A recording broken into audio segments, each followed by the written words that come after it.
What is this? Troll of the year? Is that what you got going there? I can make it a little bigger. There we go. Year of the troll, not troll of the year. I suppose that's a little better. I think I needed to shave before I dove in today. I assume that I've got sound and video. I've been messing with my speakers all for the past week and trying to find some kind of solution to my constantly turning off whatever this thing is. Anchor? Whatever it is I'm using. We good? Everyone? Perry? Everyone? Are we good? Alright, good deal. I think Tim is on the road and will not be joining us today. Good deal. So we can see and hear. That is a small miracle. A very small miracle. Check, check, check. I'm not sure what we're talking about today, so I put this, one of my favorite pictures up. We had this done. I can't remember if we did that for a Crusader issue or if it was something else that we did it for, but Jason Walton did that piece, and that is me and Davis. I believe Peter Bradley there, holding the club. I honestly can't remember anymore. It might be Mark Sandy or Todd. Or, I'm the one with the hat. Davis is the one with the hat. The Brandon Davis is the this is the one with the little Sherper's hat. This predates him, I believe. I might be wrong. This would have been 2007, I think. Something like that. Long time gone.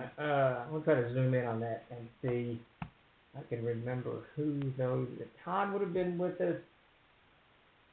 Mark definitely, but Mark was always pretty distinctive in Jason's cartoons with the his long hair. Gotta be Todd. I would think that's Todd in the Dragon's Claw. Yeah, well, that could definitely be Tim there holding on to the tail with the balding pate. Just not sure. It's too long ago. The Ghost of Gary's not in it, so I don't know. Hard to say. But I believe that was 2007, and I can't remember exactly when Tim came on board. It may have been in 2007.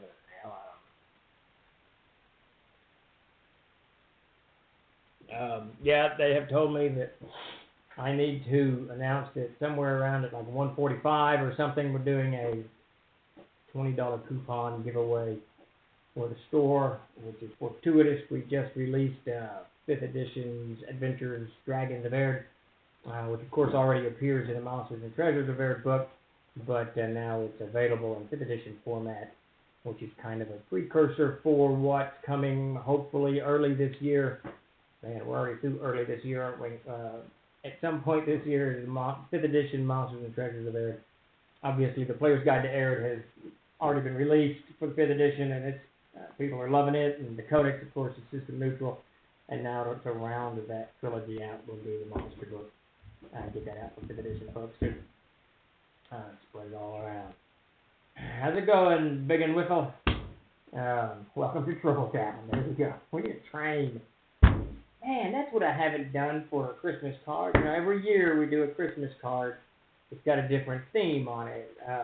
One year, generally the theme is us stealing Santa's presents or knocking his sleigh out of the sky or hijacking his sled or something like that. But I've never done a train. So this year, come 2020, we will do a train. We'll do a Johnny Cash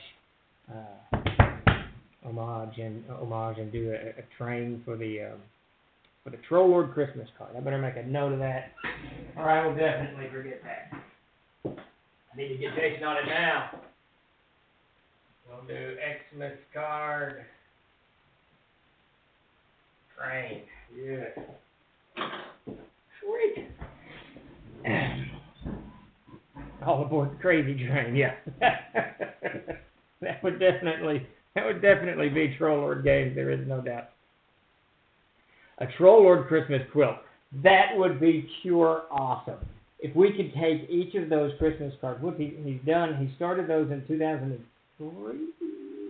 I don't know, something a long time ago. We've got about 15 or 20 of them. We could actually do one of those quilts. That would be awesome. I love it when he does these cartoons. We're trying to get a 𝚃𝚘𝚕𝚕 cartoon in the Gary Con event catalog. I gotta get that together today if it's gonna happen. We'll see. 𝚃𝚘𝚕𝚕, for those of you who do not know, are hillbilly hobbits created by Davis or Mack. I'm not sure who created or both of them together.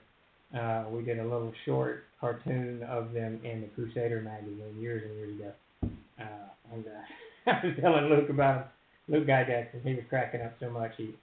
He requested that some 𝚃𝚘𝚕𝚕s appear in the event catalog. So we will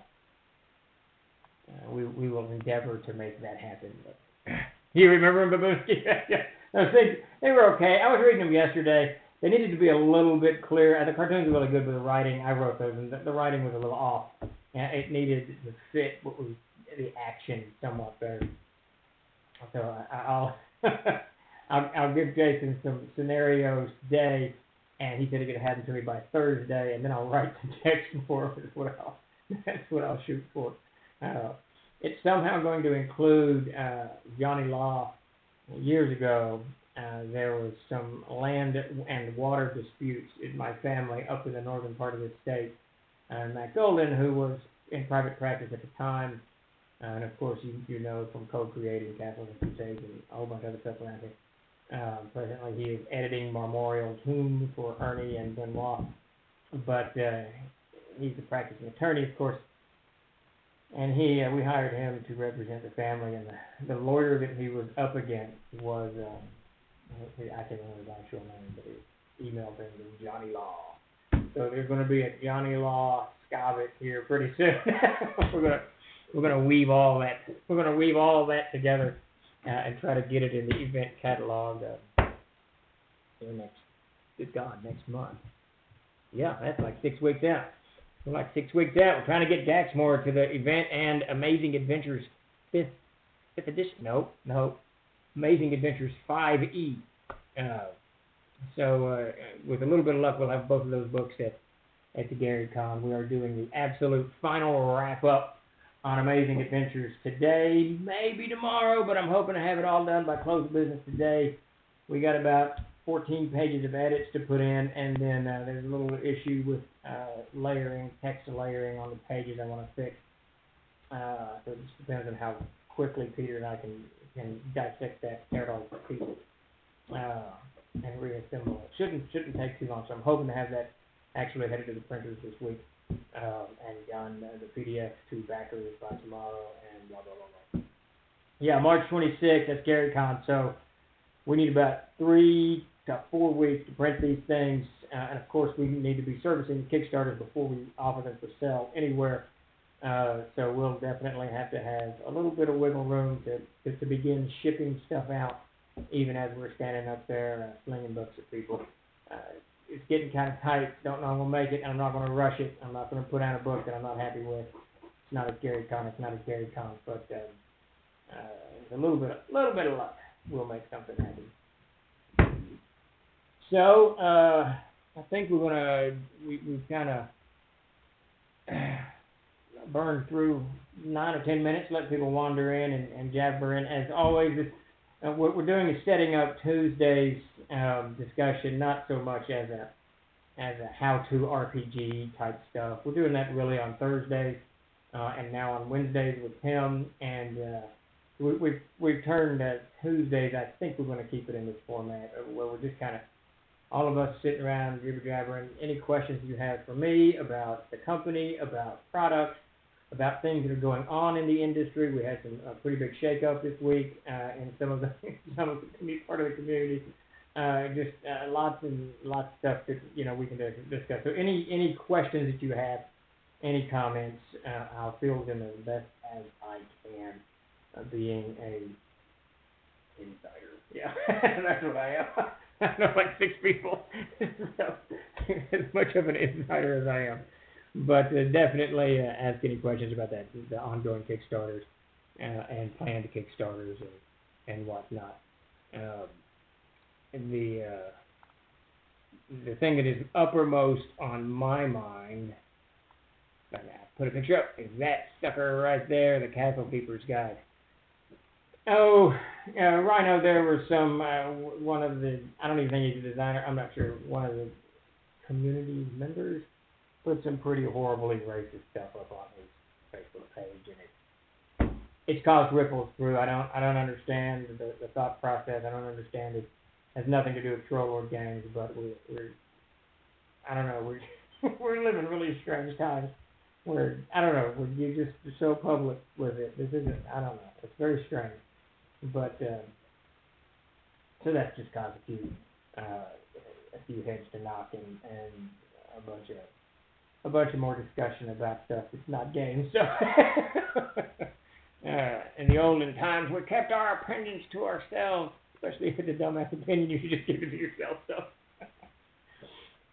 but yeah, it is. It's very unfortunate, and it's very unfortunate that intellectual property and people's time, effort, and all of this stuff get caught up in someone's, BS, whatever they're babbling about. It just needs to put a cap on it, put a lid on it, call it a day, and move on. If you've got a horrible opinion, keep it to yourself.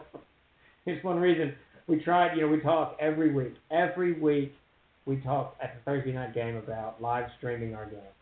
And I would love to do it. I think it would be great. I think that people would probably maybe enjoy watching us play. It's pretty heavy on the campaign arcs, and there's a lot of role-playing going on. There's a lot of crazy stuff. You'll see Matt Gold really is able to use his imagination and the siege engine, the CNC, and just do all kinds of stuff with it. He comes up with this crazy idea that is absolutely wonderful. And it changes the direction of the game all the time. And then Chris reinterprets spells every time he casts them. So I don't know what the hell's going on, but it's cool because he never really goes, off the deep end, making it overpowered or anything. But if he does anything, he'll make it more. He'll stretch a spell's use to make it more convenient at the table. Like he does this. I can't really name the spells, but it allows you to communicate to other characters. And he just kind of set this thing up like a wireless network. It's like he's constantly casting that thing so it's telepathic bond, so that he can constantly communicate with the other players, the other characters, and it just makes it sort of convenient for me as a GM, as a TK, because now I don't have to feed information to Chris when he's scrying somebody. I can kind of feed it to everybody. And he doesn't have to filter it through. So the spell really isn't designed to do what he does, but he does it. So anyways, my point is that we talk about live streaming this game all the time. But the other side of that is it gets pretty vulgar. It gets pretty crazy. And some of these guys have professional jobs. I don't think anyone would care if they heard me cussing, but so we always kind of back off. We can try it, Chuck, someday, but there'll have to be a lot of beep, beep, beep, beep, beep. It gets pretty funny with the, yeah, it would be a lot of time. It gets pretty funny with the vulgarity. And some of the guys, I'm not going to name any names, but they're very creative with the vulgarities in there. Anyways, they're very funny. So maybe someday we'll do it. We'll just figure a filter out. Could you go over releases planned for the year? Also, can you talk about the Gygax dungeon? Is that going to be released through the Troll? Let's tackle the Gygax dungeon first. So, what Rhino is specifically talking about, luckily we have nothing to do with Judges Guild or all of that stuff. I used to play a little bit of Judges Guild in the day. I never owned the City State of the Invincible Overlord. I think Davis may have. The main book we played was of Skulls and Scrap Packet Green, and it is a fantastic adventure. But beyond that, we never had much to do with it. But so the Memorial Tomb was written by Ernie Gygax and Benoit and they've been working on this thing for a very long time. They did a Kickstarter on it several years ago, and I think that both of them, the publishing is slightly more challenging than people realize that it is. There's a lot that goes into it. A lot of small things go into it. From the writing is just a very small part of it. We're talking layout to the layout of the art that goes in the layout, the way that the art interacts with the text, and that doesn't even begin to touch editing, and then game content editing, and then regular editing, and then you've got cover layouts, and printing, and types of paper, types of cover stock, and you want matte, foil, wow, whatever. There's a gazillion things that go on with publishing, and you kind of got to watch all of them while you're doing it, and I think that the guys just, the Kickstarter exploded and did really well, and they did a lot of stretch rewards, so it became too much for someone, and it really fell on Benoit's shoulders to make sure everything was kind of put together, and it was just too much. I mean, it's a heck of a lot of stuff. So that's Mr. Tom Tullis from Fat Dragon Games. We're not going to answer that just yet. I'll give Tom a call back after the stream. But so anyway, so we offered to help out, and Ernie said, yeah, we've worked with Ernie for years. I've known Ernie forever and a day.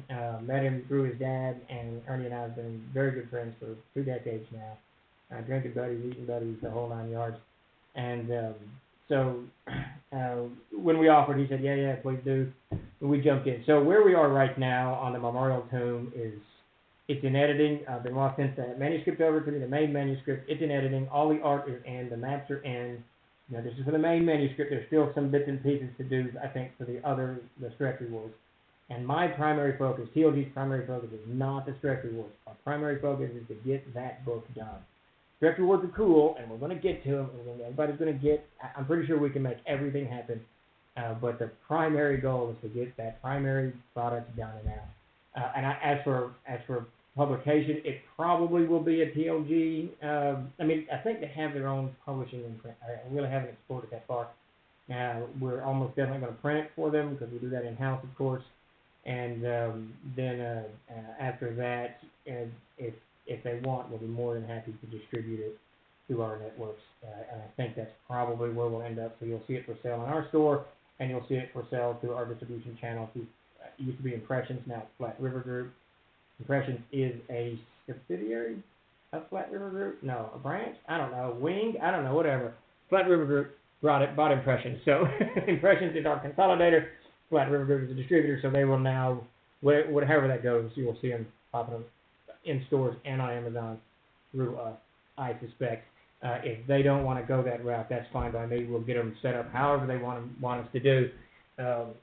We're here to help them get this thing out as fast and as cleanly as possible. I think there is a small chance that we will have it at GaryCon.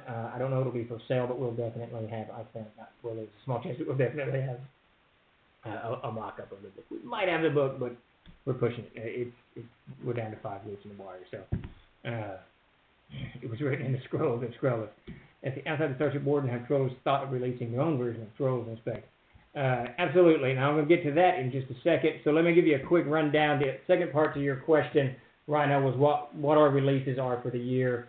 Right now we've got a spate of 5th edition books that we're putting out. A bunch of stuff was converted to 5e and is rolling out. That will be followed by the Amazing Adventures 5e book, which should be, I'm confident relatively confident that will be out in March. And of course we've got to service the Kickstarter first and then roll that out. And at the same time we're going to launch a Castle Keeper's Guide. Kickstarter, that too will be in March, I'm fairly certain. Then we've got Codex Egyptium and Codex Deltarum 2nd edition. These are all coming out in the first 4 months of this year, so probably April on the 2 codices there. And then once we kind of ease into the summer months, we're looking at, I'm missing it, there's the kind of hoping late summer the NPC Almanac will be out. It's not supposed to be out till December, but we'll see. Davis is hammering away. He's making a really good time on that. Gax Marshall should be out as well in April, hopefully March, but I'm not gonna pin down to And then after that, we've got I wish I had, I might be able to actually scratch this together while we're talking. The Spell Compendium, which we've kind of jumped back and forth on titles, the Adventurer's Spell Book, there's about 4 or 5 titles we got left from Peter. And a moment of inspiration. Let me see if I can. No, that's not. Is that going to work? Get this image up. Give me just a second. Super excited about this. I've been working on the. So now this is his draft. He's not done yet. He's probably going to yell at me for putting this up here. But that will be the cover for the spell compendium, and what we're going to do with the spell compendium. And this one I'm very excited about. I'm excited about the CKG, definitely. There's some small changes that I want to do to that book. But the spell compendium is really going to be a new tool at the table. Now it's not going to have it's going to have some, but it's going to be a combination of all the spells from the Player's Handbook, the Adventurer's Backpack, Player's Guide to Air, the Codex of Air, all of these adventures that we've done, the Elemental Spellbook, I got to get 𝚃𝚘𝚘𝚕𝚔 permission, but what was his little black Necromancer? I can't remember the title of it now. It's been on the print for a while because we merged it with High. So anyway, spells from everywhere. It's going to go in this compendium. And the plan is, and this is what I'm working on now, is to have the complete 9 schools of rune lore magic in the book. So when you're playing your rune lore guy, you'll be able to have a plethora of spells, each of those schools. For those who aren't familiar, the rune mark is a class in Capital Crusade, and this he has, I think it's 9 or 10 schools of runes. There's the runes of chaos, runes of blah blah blah blah blah blah.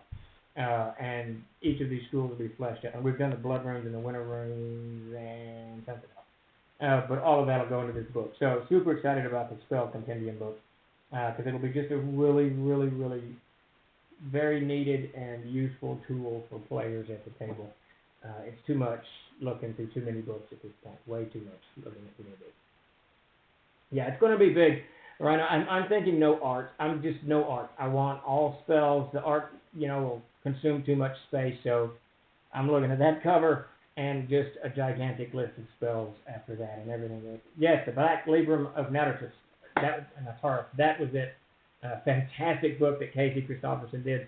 And it was merged, I believe, I'm like 90% certain, with his Haunted Highlands, Capital People's Guide to the Haunted Highlands, or Player's Guide to the Haunted Highlands, which we need to revisit later this year. But I need to sit down with Casey and talk to him. He owns the IP to that stuff. So we need to make sure that he's super happy with whatever we're doing. And I'm sure he will be. Casey and I have known each other for a very long time. We just need to get it all kind of squared and settled up.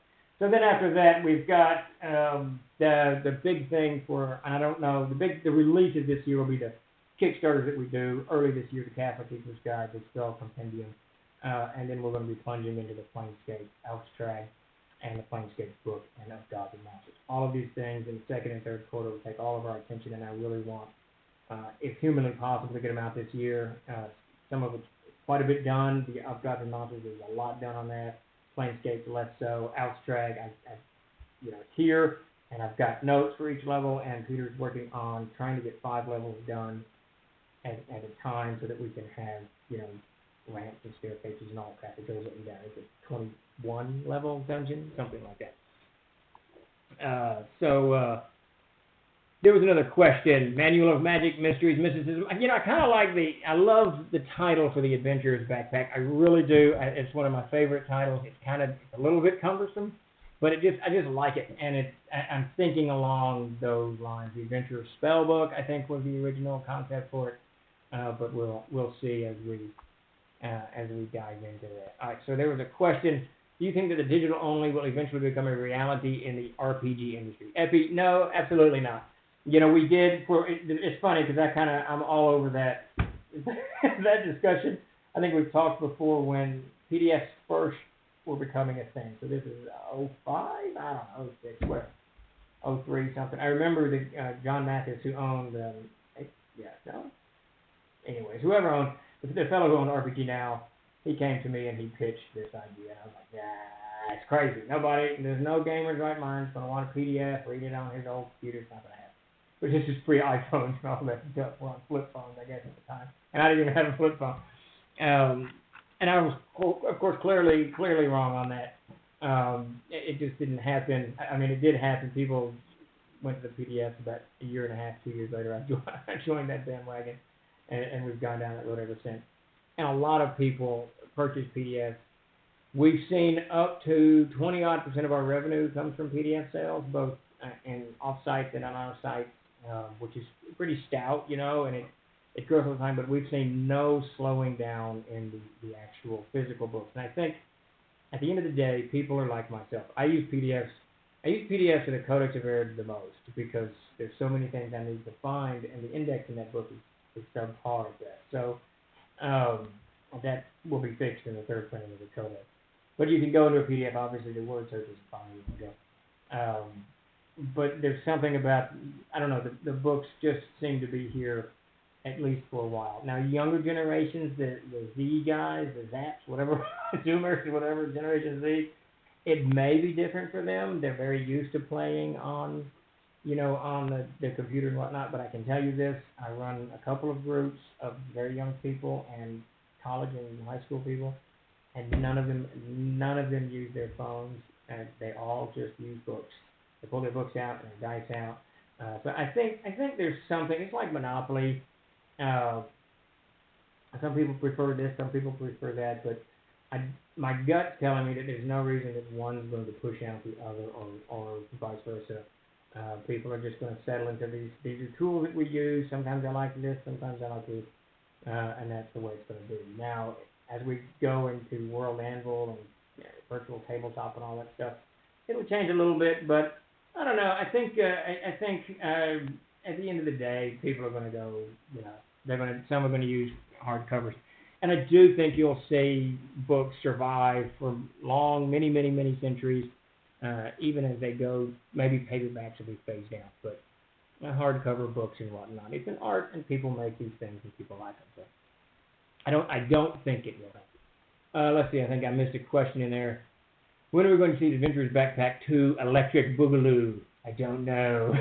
So, I was looking at the Adventurer's Backpack the other day, and there was something that I felt should have done in there, and I can't remember what it was. But that remains one of my favorite books. I really enjoy the Adventurer's Backpack. There's a lot of fun stuff in it. And that's kind of what I want in source books for Castles and Crusades at this point. Is I just want more bits and pieces, not more rules, not more mechanics, not more that. Just bits and pieces that we can use at the table, all of it. Is the art you get for books expensive to purchase? I need someone to build a world map for my World Anvil page. Moondog, it kind of depends. Peter Bradley's on salary, so and then we've got special arrangements with him. I pay him extra if I want to own the art. So some of the art I own, some of I don't. I trust that he's tracking all of that, so I'm not really dragging it. He needs it, he can have it all, and whatever. He and I have worked together for 2 decades. But so Peter Bradley's on salary, and Jason Walton and Zoe are both on commission. So I pay anywhere, if it's a brand new artist that I've never used, anywhere from $300 to $500 to $1,200 for a cover piece. We pay $25 for black and white, up to $75, but it's almost never. On the flip of that, I think that I've kicked back 4 pieces of art since I've been doing it. So those artists that work with me know that what they give me is I'm going to be happy with it. So what that basically means is they have a lot of freedom. Now, the key to those prices is I allow them to own their art. Some of them. Now, the more I pay, if I get over $1,000, I own it. If I'm under $1,000, we talk about it. Sometimes we don't. But what I would recommend that you do is find someone who's just starting out, that you like their stuff, and offer them a commission, and offer them just to pay $300-400 for X, Y, Z, just to help them get their career started, and they help you get theirs started. That's exactly what TLG did. We looked around for artists that were trying to get in the industry. We were trying to get in the industry, and we all worked together. And that's how Jason and I met. That's how Peter and I met. So, and we're still together. So that's definitely the approach that I would take. Whose face is on the monsters and treasures of Ed, and how can I get my face on a book? That would be, I think that's Jason Walton, the artist. It's one of my favorite pictures we've ever done. I absolutely love that piece, and I love that the whole end, the end of that scenario is going to be horrible as he gets gobbled up. For those that are not familiar with the cover, if I can get that up there, you can see he's reaching for the dragon's egg, and the dragon is about to consume him. So I absolutely love that. Absolutely love that piece. Will there be new content in the CKG? Yes. So the Castle Keeper's Guide is next to that spellbook is uppermost on my mind these days. There's going to be new monster ecology stuff. There's going to be some new charts and tables in there that I want, mainly pricing on things and whatnot. And then we'll add the Adventurer's Backpack material from gets you up to 24th level. Yeah, I think that's where we go. So there's going to be more content to it. A lot of it's going to stay the same. We're going to do a clean edit on it. We put a call out on Facebook last week, I think, and Chuck has already set up a Google Doc. Chuck, I don't know what you did. You did something. I set up something where people can go and say, hey, on page 14, you misspelled the word castle, whatever. So we can go in and fix that stuff. That said, I'm going to sit down in the next week or two and kind of pour through that book a little bit and try to look at it from a CK, not a designer's, not a publisher's, not a writer's, but from a CK's perspective, and find out what I need, what a CK needs in that book. So any ideas that you guys have along those lines, the Castle Keeper's Guide needs X. Let us know on Facebook's probably the best place. Let us know, and then we'll consider putting that in there. Because I really, right now, I think the CKG is one of the unsung heroes of the RPG industry.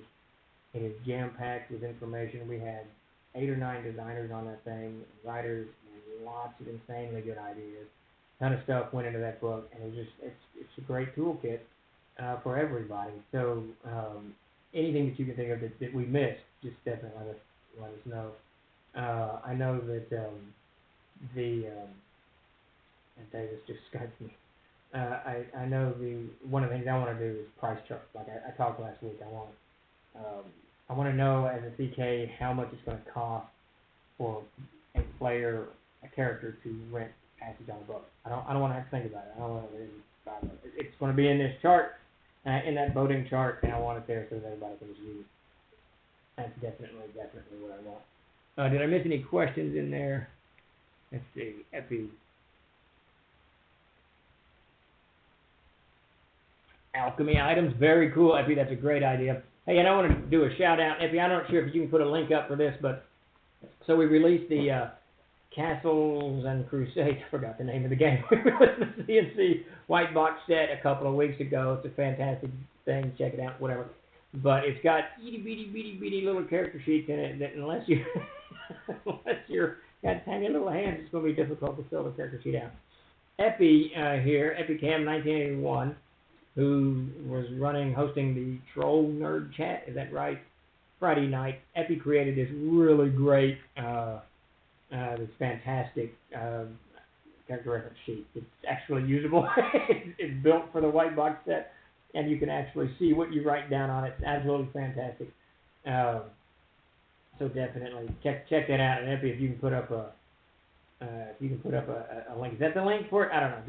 Whatever. However, it's just a great thing there. Is CNC an open content game? We use the open gaming license to publish using material from Dungeons & Dragons, of course. Some of our content is definitely open. Some of it's not. Most of that, it should be outlined in the back of each book what is. That said, we do have an open license. My dog farted. We do have an open license. So if you want to publish Castles and Crusades material, and just give us a shout, we can send you the license over. I think the requirements are pretty simple. It's you got to post the logo somewhere prominently and link it back to the player's handbook. No pornography, no vulgarities in your book, no adult content, and we're good to go. Hey, Geek Preacher, how's it going, man? How's the weather out in Tennessee?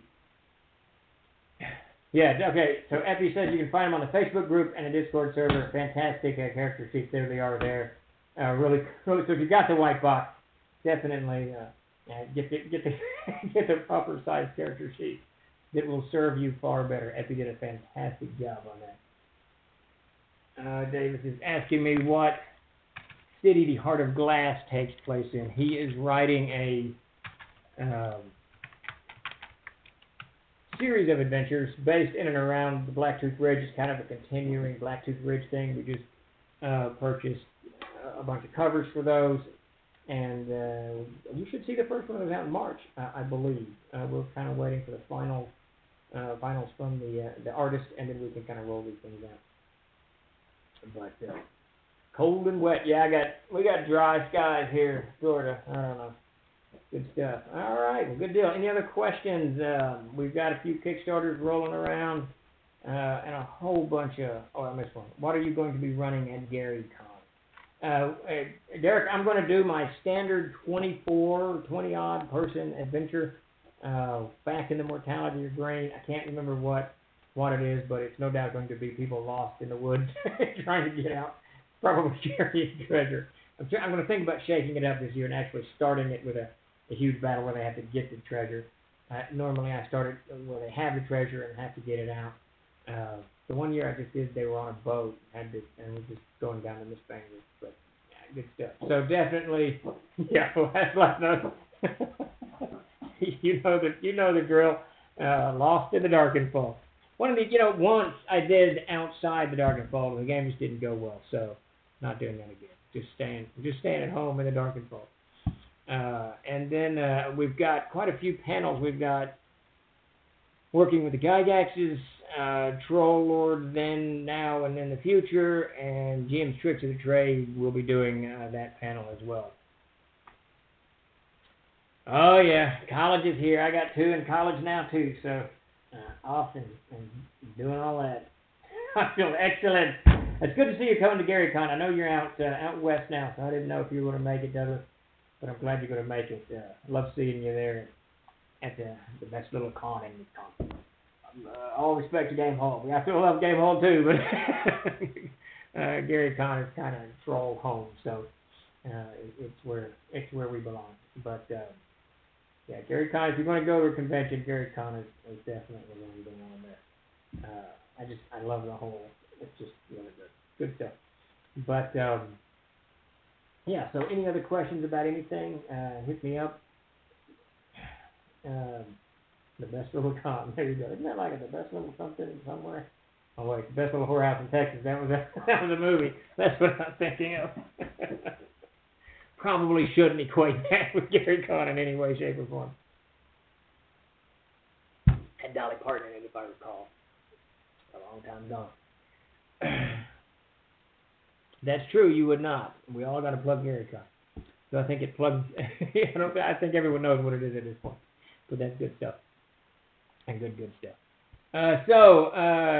We've kind of gone over quite a few things so far. Got an exciting year kind of laid out. I love Dolly Parton. Good Lord of mercy, I love Dolly Parton. Yeah, yes it did. It used to be the Playboy Club. And now it's just sprawled everywhere. Absolutely sprawled everywhere. Nice restaurants there. It's just a nice venue. The whole thing is nice. And they always treat the Troll Lords with a great amount of welcome. So we're very, very happy to continue supporting GaryCon. Not because they're nice to us, but because it's a great con. But it's a good thing. So see, is the A series done? Will there be different series? Well, this is what Davis is working on now. So the A series takes you from the assault on Blacktooth Ridge on up to Alstrag and so forth and so on. And of course, the A series will continue on in Alstrag. I think we finished with A17. Is that right? Oh, what are we at? We're at 12. Yeah, so A18 is the 6th level of Alstrag and so on. So it'll be like under 20-something levels. So we will manage to get to A24 or something around. No, it'll be A34, something like that. Yeah, so it's 17, and that's 5, and we got, 16 more levels to go, so 16 plus 17, whatever bloody heck that is, 33, is that right?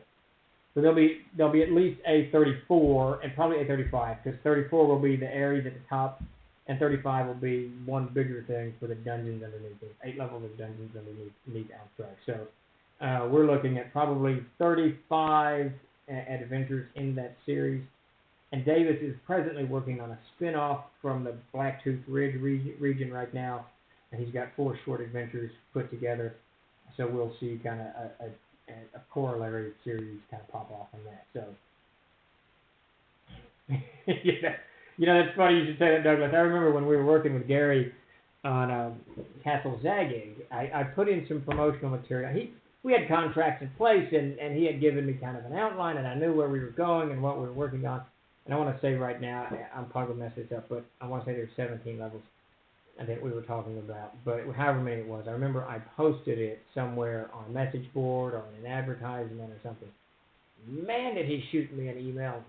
He was unamused at all that I had decided arbitrarily how many levels there were in Castle Zagig. He would tell me when he was done. So it was absolutely fantastic. I, of course, apologize. It was just, normally I ran all of my copy by Gary when it dealt with Gary's IP. He was very, and rightfully so, and very protective of his IP. So it was a hilarious conversation. But no, the A series did not start out in Zagig originally. So when we did, of course, the World of Aird predated all of this stuff. We created the World of Aird back in 2000. We released it in 2000 with the little bitty blue book. This little sucker here is the Afterwinter Dark, a fantasy campaign setting, and that has the Blacktooth Ridge in it. And when I think it did. No, it did not actually. So when a few years later, when Peter and I laid out to map out my world, and he created, there's always kind of terrain, there's all the terrain, and the Blacktooth, that ridge had been unnamed, and we needed an adventure when we launched Castles and Crusades, we needed an adventure to go with it. We definitely wanted it tied to Aird. I was working on the Aird material. Davis was tasked with writing the adventure, so we wrote Assault on Blacktooth Ridge. So that name, that you can actually see Davis's writing style come out heavily in that region when he populated it with names of towns and cities and whatnot. That's very much Davis's style. And the Blacktooth Ridge is, of course, Davis's name. And he wrote a fantastic, absolutely cool, great little adventure based on it. So it really is an organic thing from Davis's head. And when you get into Davis's head, there's lots of voices. I'm not sure what's going on. There's lots of voices going on in there. And that comes out in the NPCs and Assault on Blacktooth Ridge. And really, I think that's, if not our best, one of our best adventures we've ever published in that.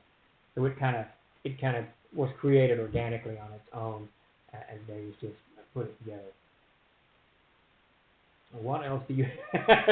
I've got all kinds of stuff. So this is my reference drawer. It's, I don't think you can see it. I got a huge desk here, one of those old metal teacher's desks. I got all kinds of stuff in here. We got Living Fantasy, Nation Builder, Castle Zagig Volume 1, original, what is this, soft cover, The Lost City of Gaxmore, The Cannon Crew, World Builder, all of the CNC books, Classic Monsters, Moss Treasure, CKG, and then a ton of modules. And we got, what else is this? Rune Lore, all kinds of goobly-goop. There's good stuff in that drawer. That drawer, I need that drawer constantly. The other drawer is actually cooler because in it we as some of you may know, we have a 50% off for all military veterans, and so anyone in the Army, Navy, Air Force, Marines, Coast Guard gives us a shout, they get a discount. And if you're in theater, you get it free, right? So people back during the war, when we were really, we're still at war, but when they were really tearing it up in Iraq and we were fighting over there, we sent anytime a unit supply, a soldier, anyone over there asked for gaming material, we just mailed it to them, put it in a box and sent it to their company. And I started getting stuff back from Iraq, and I think the coolest thing I got is this little, you can see that, this little scorpion was sent to me from the deserts of Iraq as a thank you for the CNC material sent in that direction. Lots of very cool stuff. Yeah, it's definitely heavy. The drawer is heavy, especially these damn color books. These things are just, man, they're just heavy. I kind of miss the old black and white books when things were easy to pick up. Yeah, that Scorpion's badass. I love it. They got some Saddam Hussein playing cards. They got some money from Iraq. All kind of odd and things down in there. It's very cool. Loving it. I'm a bit late today. Is there any updates on Amazing Adventure CNC crossovers? Maybe even with a crossover Starship Orton. So, yes and no. So the thing about, I'm not going to give too much away. Jason and Vay and I are, we've been so busy doing these conversion stuff from all of our CNC stuff over to 5th edition, and now Amazing Adventures over to 5th edition. And we're almost through that that tangled briar. And we were both literally talking yesterday. We want to get back to Castles and Crusades and maybe getting back to doing this stuff. And Jason and I have for at least 2 years, minimally a year, at least 2 years probably, we have worked out this very cool reveal, this very cool thing where we're going to weave the two game systems, CNC and Amazing Adventures, together in a series of adventures that he and I are going to write together. And kind of design together. Jason Vay, if you don't know who Jason Vay is, he's the author of Amazing Adventures for us and a whole bunch of other stuff. He's worked for other companies, just a fantastic game designer and a great writer. Working with him just an hour before the stream started, in fact. And so he and I are going to get together and kind of do some really, really cool crossover stuff. I don't know that that's going to make it this year. I'm pretty sure we'll get started into it. It kind of depends on how this quarter plays out, and we're doing very good this quarter. So we're really hoping that by our third, fourth quarter that we're very deep into it, because it kind of ties in to the Planescapes, and it ties into Abstract, and it ties into Air, it ties into so many things that we are doing now that it would almost be tragic to not get this material out, or minimally kind of launch this year. Throw that in. We're looking hard at a third printing. Is that right? Third printing of the Amazing Adventures Siege Engine book. So it would just be unfortunate to not have that together. So when you roll all that together, and then there's a Starship Warden, we're definitely going to. We have Star Siege, which Jason is working on, and we're going to kind of play into all of this. We've already pre-released the rule set. We're going to weave that in together with the Starship Warden as well. So lots of good stuff that we can kind of, I think, rope these things together, and if we can make it happen this year, it'll be fantastic. If not, it'll be 2021's biggest push, and that's just 8 months down the road, so that's not very far away. That's where we'll be shifting into high gear with this stuff. It looks like we're doing the raffle. I forgot to announce it, so yeah, we got to do something. It looks like you can enter.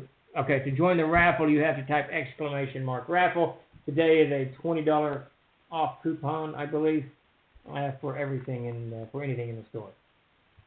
Let's see. Have you thought about setting up a Virginia program to game with a VA program? Sorry, a VA program to game with vets.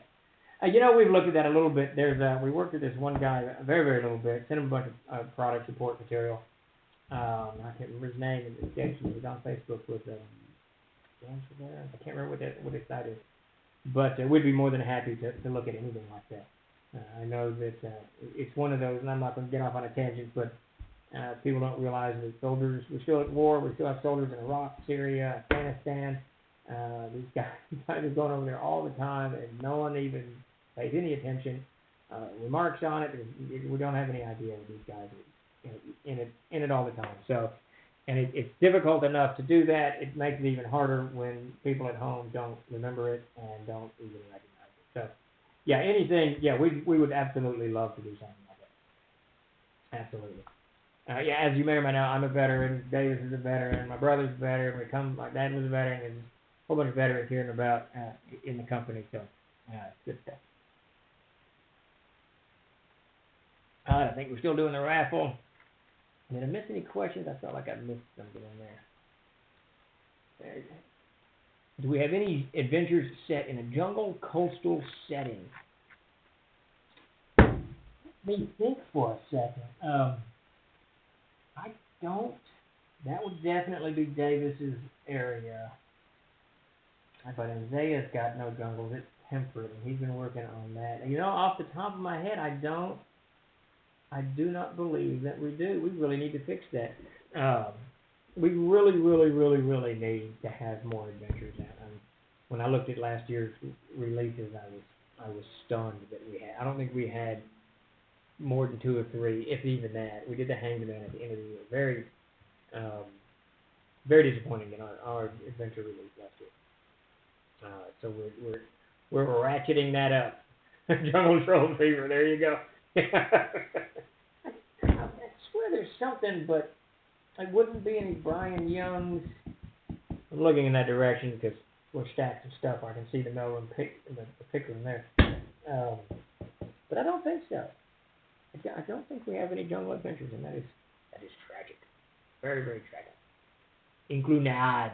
Very cool. So we didn't play much down there, but I absolutely love that continent. That's actually where the big game, where Mac's character, Richard Bullis, retreated during when the Winter Dark first came to the world. He retreated down there, and he became something of a demigod, sort of like Set did and it is in the clan stuff. So we did a few adventures down there, not a whole lot, but love that stuff. Give me an island and I'll write you a jungle. We have an entire continent set up. Well, actually, one continent's jungle, that's the northern part, and then the section of the Enochian continent is jungle as well. And we're always looking for submissions. So if you've got something, just send us. What I usually want is a quick kind of purview of what you got, level, what's happening. Basically, write the ad copy in a paragraph so that when I read it, I know exactly what I'm looking at, and then send me 3 pages of content that you've already read, so I can see what you can write, and you can write for CNC, and then we'll talk from there. Because we definitely need it. We need just shorter one-night play adventures, 4-hour things, not the BMS that Davis and I tend to just drone on and on and on when we're writing. So, Dancing with Jig, Shipwreck. There you go. Yeah, so we don't have any ship adventures, I don't think. We actually don't have very many dungeon crawls. I can think of one. Now, we've got adventures that have a few tiny dungeon crawls in them, but we really don't have many dungeons for a game based on Dungeons and Dragons. So, and that is a reflection on me, of course, because I don't run dungeons very often. So it doesn't. I don't think about them. I don't look at it. Any announcements? And not too many. The big announcement is going to be Castle Keeper's Guide coming to Kickstarter very soon. Probably early March, I'm thinking, maybe mid-March, somewhere in that time frame. We're burning through these things too fast, and we're going to be out. We can't get out of that book. So we're going to get that Kickstarter rolling. It'll have, of course, the super fancy leather book. See if I got that in my magic drawer. Yeah, so here is, this is the Player's Handbook 7th printing, and we did a Monsters and Treasures, and we did a Adventures Backpack this way, and we'll do the Castle Keeper's Guide this way as well. The higher pledge levels, you get your name, if you can see your name stenciled onto it. Great stuff. So that Kickstarter is the big announcement. Amazing Adventures 5e should be done today, if not tomorrow. If you back that Kickstarter, you should be getting your final PDF here very soon. So that's the next one, and then it's all hands on Gaxmore trying to get that sucker done. We're still waiting for the final inputted edits for Codex Egyptium. It's 2/3 done. We're waiting for the final third. They're working on it now. Our intern is working on that now, so hopefully we'll get that this week, but we'll see. Then you slip between a cup and a lip. That's how that plays out. Let's see. I've been reading through the Winter World Anvil page. Where is the city of Gaxmore? Look at it. And I wish I had my map up. So Gaxmore is on the map. It's in the Bear Gruken Mountains.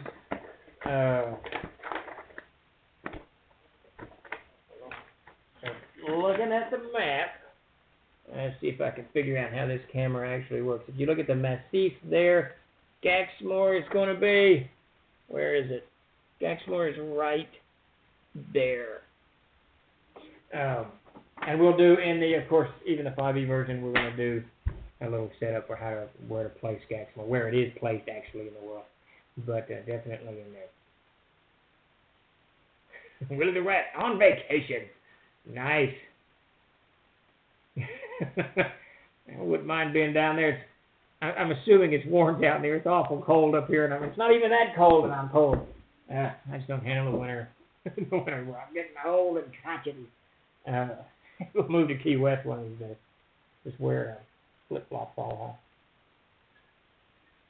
which is ironic. I haven't worn flip-flops since I was. It was ironic. Man, I must have been 7 or 8. I was at Dinosaur Park in Missouri, I think. And my flip-flop went flying off and stepped on a 7-Up, a busted 7-Up bottle, and cut my foot to the bone. It bled like nobody's business. And I have not worn flip-flops since, even when I was stationed in the Army in Hawaii and on the beach all the time. No flip-flops for me. But I might go to Key West anyways and just go barefoot, which kind of defeats the purpose of any kind of shoe. So that's it on the announcements. I don't really have much else going on. A few things. So Tim has moved the World Anvil Twitch channel to tomorrow at 11 a.m. So look for that at 11, not 1. He'll be doing World Anvil, discussing where we are in World Anvil and the new content and whatever else is going on that side of things. And we're doing a major time change for GM's Tricks of the Trade. Normally we do that Thursdays at 1. We're going to do that this week. We'll do that Thursday at 8 p.m. Central Standard Time. So definitely come in and join us Thursday night. We're gonna do that an hour before my game. Game starts at 9, so we'll shut it down at 9 sharp, so I can dive into the table. But definitely check us out Thursday at 8 and tomorrow at 11 a.m. Central Standard Time. Yeah, man, 7-Up used to be my drink of choice. Of course, Dr. Pepper is now, but when I was a kid, man, did I like 7-Up. That green bottle just tasted. Man, I don't want 7-Up. You can't get it in glass bottles anymore. It tastes really good in a glass bottle. I don't know why. I think it's because I'm crazy, but root beer is good out of a glass bottle too. So is 7-Up. So, but at any rate, 7-Up aside, I'm gonna wind down unless anyone has any last-minute questions. Look for the Catholic Kicker's Guide Kickstarter next month, and more and more announcements from our various Kickstarters we got going on throughout the week and into next week. Chuck, is that it? Are we about done? Any questions that I missed? What did I do? There we go. Yeah, I gotta go find the 7-Up somewhere. Yes, World Anvil tomorrow at 11 a.m. and GM's Trick. You keep saying GMTT. I don't know what that means. GM's Tricks of the Trade Thursday night at 8. So we're going to wind down. We'll be back next week at the same time, Tuesdays at 1. But for World Anvil, look tomorrow at 11 and GM's Tricks of the Trade Thursday night at 8 p.m. Thank you, everybody, for... yes, it is, Sundar. Yes, an ice-cold glass mug. And actually... milk in an ice-cold mug is really, really good. I really enjoy milk in an ice-cold, nice cold mug. So, thank you, everybody, for stopping by. We'll be back next week to jibber-jabber about whatever is going on. Y'all have a great rest of your week.